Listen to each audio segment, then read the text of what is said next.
Ginoong Diyos kanapuan ang iyong magiging guro sa araw na ito. So sa pagsisimula, inaanyayahan ko ang lahat na tumayo para sa ating panalangin na pamumunuan ni Binibining J.J. Rose.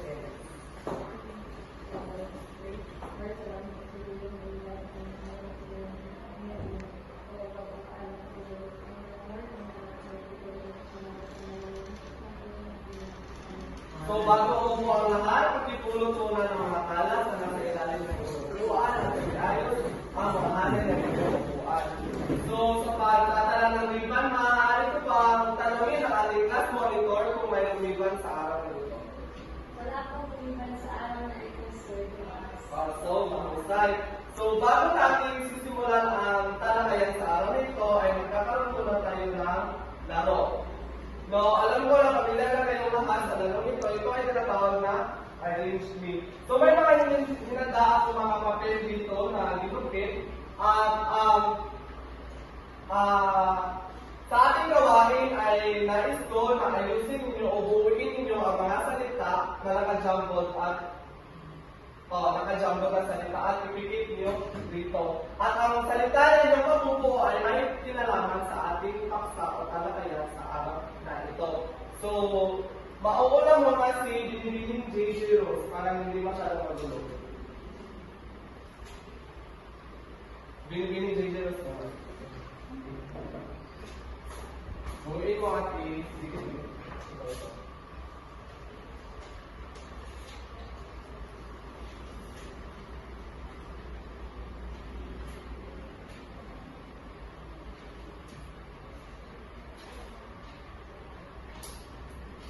So, mahusay si Ginoong John Ray Normal.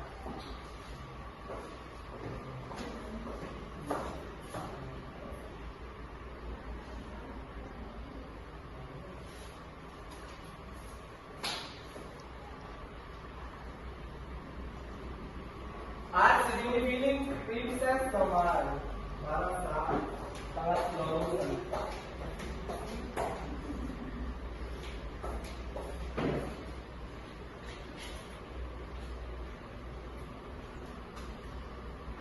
So, inaalayan ko ang dalawang mag-aaral na tira na ibuuin ang salita.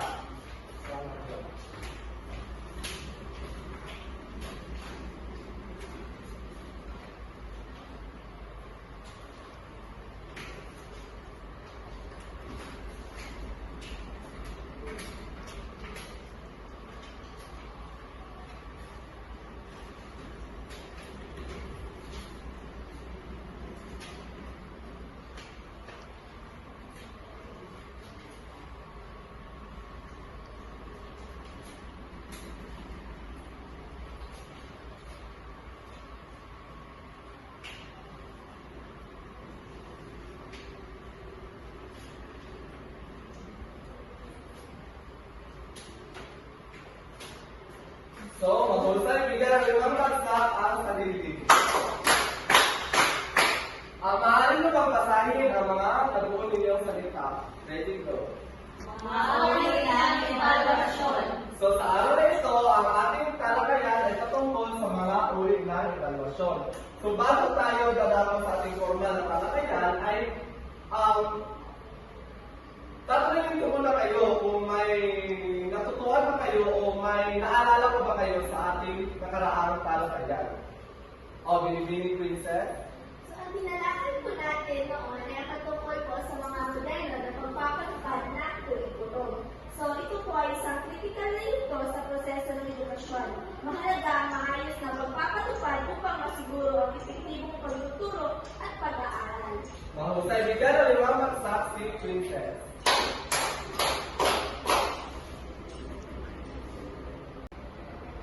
So ngayon, dumako naman tayo sa ating formal na talakayan. Ngayon araw ay ating tatalakayin ang mga uri ng evaluasyon.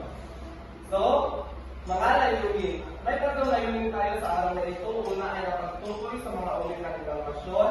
Pangalawa ay pagpapahalaga sa mga uri ng evaluasyon. At pangatlo ay makapagbuo ng sariling uri ng evaluasyon. So sa inyong palagay, ano para sa inyo ang evaluasyon?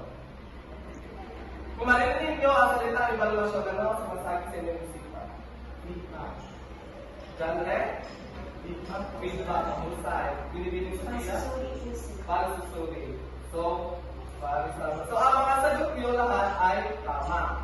So, ang mga uri ng evaluasyon ay isang pagsusuri kung gaano ka-epektibo ang pangkalahat ng plano mo sa loob ng iyong classroom. So, ito ay isang pagsusuri kung gaano ka-epektibo ang mga plano at mga hakbang na iyong ginawa sa loob ng iyong classroom. So, may 4 na uri na evaluasyon akong ibabahagi sa araw nito. Una ay ang formative evaluation. Isinasagawa ito sa panahon ng pagbuo o pagpapatupad ng kurikulum o programa upang magbigay ng pula para sa pagpapabuti. Ang formative evaluation, ito ay kumbaga tinatawag na pre-plan evaluation. Ito ay ginagawa sa hindi pa lang sa start ang school year. Kumbaga ito ang mga plano mo sa school year na ito. Upang makapagbigay rin ng feedback ang iyong mga kasamahan o ang punong guro patungkol sa iyong plano sa taon yun. Ang pangalawa naman ay summative evaluation.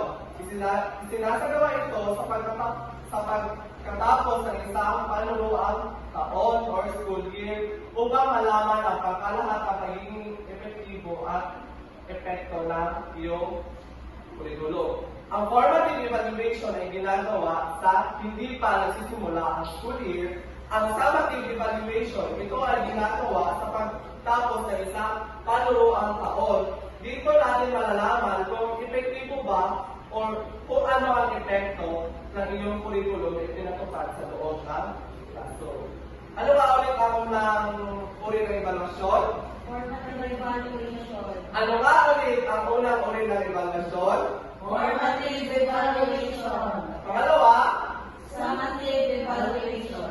mahusay. Ang pangatlo naman ay panloob na evaluasyon.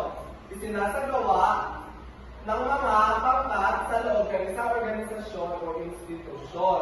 So halimbawa dito sa San Salvador University, ay nagkakaroon sila ng panloob na evaluasyon kung ano ang mga plano o mga hakbang na kanilang gagawin sa panuruang taon.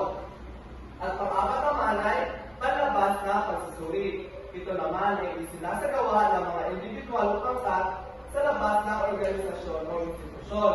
Ito naman ay patungkol sa mga tao sa labas ng isang organisasyon o institusyon. Ito ay patungkol sa kung ano ang epekto nito, ano ang epekto ng organisasyon ito sa kanila. Okay. So, ano nga ulit ang 4 na uri ng evaluasyon? Formative evaluation, summative evaluation, panloob na evaluation, at panlabas na pagsusuri. Mahusay. So, para sa ating pangkatang gawain, so, ipapangkat ko muna kayo sa 2 pangkat. Ito ang unang pangkat at dito ang pangalawang pangkat. So, bawat pangkat ay pipili ng isang representante na siyang sasagot sa tanong. Bawat representante ay maglupa sa ito squat. Ganito. Kung magkakakuha siya ng tamang sagot, ay maaari na siyang makatayo sa maayos na maayos habang ang kalaban ay mananatiling naka-squat.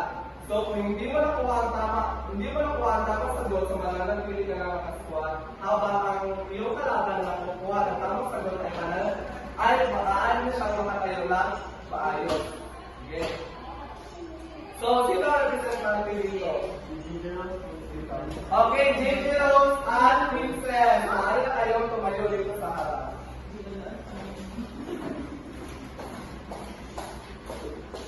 Okay. Maaari na kayong wag mo na. So, babasahin ko ang tanong, pagkatapos ay huwag nyo na itaas sa inyong kamay. Sumagot na kayo.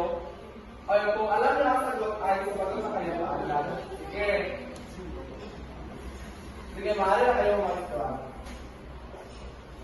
Okay. Ito, isinasagawa ito sa panahon ng pagbuo o pagpapatupad ng kurikulum o programa upang magbigay ng pula para sa pagpapabuti. Ano ito? Formative. Formative.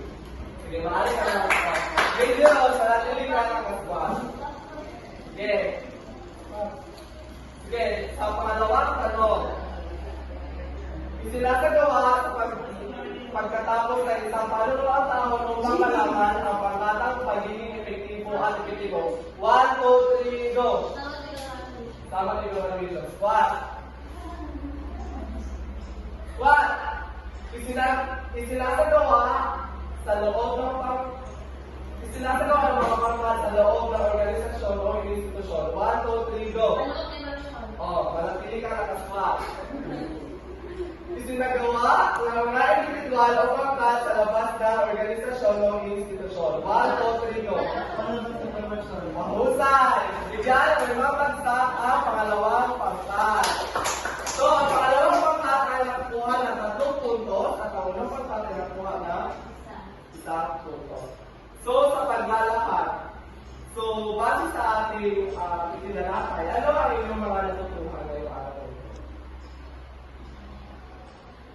Binibiling Sofia, maaari mo kami sabi. So, base po sa ating pagtatalakay, natutunan po namin ng iba't ibang uri ng evaluation na kinakailangan para sa pagkakatisal ng particular O, mahusay. So, mahalaga, malaking kampanya na ginagawa na ng mga uri ng evaluasyon sa pagpapatupad ng curriculum. Then, ito ay nagsisilbing guide ng mga guro kung paano o ano ang mga hakbang na kanilang gagawin sa isang panunuang taon.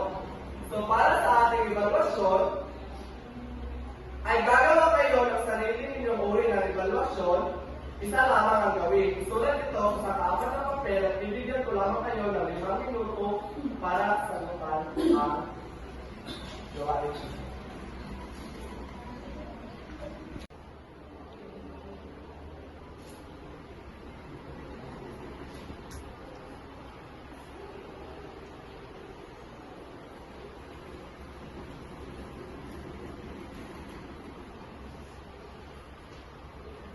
So, tapos na ang 5 minuto at ipasa ninyo ang inyong mga papel sa harap.